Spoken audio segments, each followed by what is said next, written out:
ગિરનાર પર્વત પર આવેલા અંબાજી માતાના મંદિર ખાતે જે સોશિયલ મીડિયામાં જે વિડીયો જોવા મળેલા છે, તો આ બાબતે અગાઉથી પણ માહિતી આવેલી હતી તંત્ર પાસે અને એ પ્રમાણે કલેક્ટર સાહેબ દ્વારા તપાસના આદેશો પણ હતા. માનનીય કલેક્ટર સાહેબ દ્વારા આ જે તપાસ સોંપવામાં આવેલી છે એ બાબતે આજથી તપાસ અમે ચાલુ કરી દીધેલી છે. અંબાજી માતાનું જે મંદિર છે એની મુલાકાત લેવામાં આવેલી છે.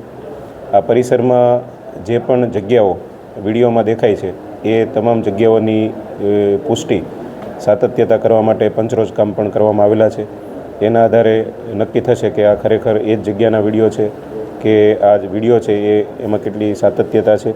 આ ઉપરાંત જે મંદિર સાથે સીધી રીતે સંકળાયેલા વ્યક્તિઓ છે એ તમામના પણ આ તપાસમાં નિવેદનો લેવાશે અને જે આ ઘટના બનેલી છે તો આ ઘટના બાબતે જે કોઈ હકીકતો હશે તપાસના અંતે આ તમામ હકીકતો છે એનો રિપોર્ટ બનાવવામાં આવશે અને આ રિપોર્ટ છે એ માનનીય કલેક્ટર સાહેબને સબમિટ કરવામાં આવશે. સામાન્ય રીતે પોલીસ ફરિયાદ જે કરવાની હોય છે એમાં ફરિયાદી તરીકે પુરાવાઓ પણ આપવા પડતા હોય છે.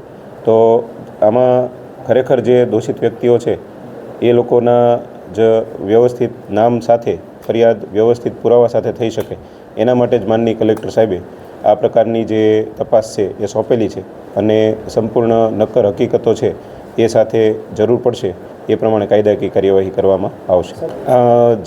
જેટલા પણ લોકો મંદિર સાથે સીધી રીતે સંકળાયેલા છે એ તમામના નિવેદન લેવામાં આવશે અને આ ઘટના સાથે સીધો કે આડકતરી રીતે કોઈ પણ પ્રકારનો સંબંધ છે કે નહીં એ આ તપાસ પૂરી થાય એના પછી જ તે આ હકીકત આવશે અને એ હકીકત પ્રમાણે આગળની કાર્યવાહી કરવામાં આવશે. સામાન્ય રીતે મંદિરનો જે રૂટીન ઓર્ડર ન ખોરવાય એના માટે જે તે સમયે વહીવટદાર મામલતદાર શ્રી છે એમના દ્વારા તનસુખગીરી બાપુના નિધન પછી મંદિરમાં જે લોકો હતા એ જ લોકોને પૂજારી તરીકે ચાલુ રાખવામાં આવેલા હતા અને એ પ્રમાણે એમના પગારને એ બધા ચાલુ રાખવામાં આવેલા હતા. એટલે મામલતદાર શ્રી પાસેથી અમે લિસ્ટ પણ મેળવેલું છે કે કેટલા લોકો મંદિરમાંથી પગાર લેતા હતા અને પૂજારી તરીકે કામ કરતા હતા. આ તમામના નિવેદન લઈ અને કેટલા પૂજારીઓ ત્યાં કાર્યરત હતા, કેટલા વધારાના માણસો ત્યાં આવતા, આ બધી બાબતની પણ તપાસ કરવામાં આવશે.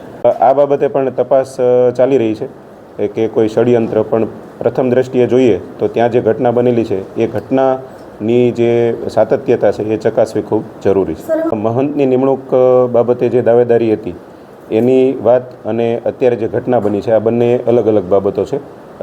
આનાથી મહંતની જે નિમણૂકની પ્રક્રિયા છે એને કોઈ એવો અવરોધ આવતો નથી. આપના પોતાના પ્લેટફોર્મ લલકારને લાઈક કરો, ફોલો કરો, સબસ્ક્રાઇબ કરો અને શેર કરો.